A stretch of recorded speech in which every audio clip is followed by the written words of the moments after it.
એક ઠેકાણે કલબ હાલતી હતી, ત્યાં જઈને રોંઢો થયો, બાપા રોંઢો થવા આવ્યો, ભૂખો તો મને કાંઈક દ્યો. એટલે જુગારીએ 20 રૂપિયા નોટ કાઢી પડમાંથી તરત ભિખારીને દીધી. ભિખારી બાયણે નીકળીને ભગવાનને કે મરી ગયા તું રે, ક્યાં ઠેકાણા ક્યાંના દેશ,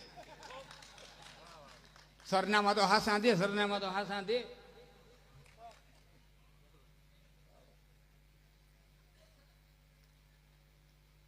જુગાર અવગુણ છે, પણ દાતારી પાછો ગુણ છે.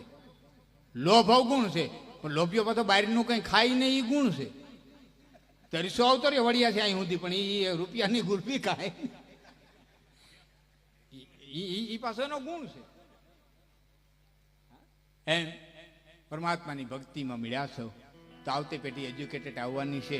આ બધું હાથવી રાખવું છે ને, તો આનું શુદ્ધિકરણ, જેમ તમારે ઘર કાયમ વારવું પડે, જેમ કાયમ દાંતણ કરવું પડે, જેમ કાયમ સ્નાન કરવું પડે, એમ શાસ્ત્રોને સમયે સમયે શુદ્ધ કરતા જવા પડે, સમયે સમયે શુદ્ધ કરતા જવા.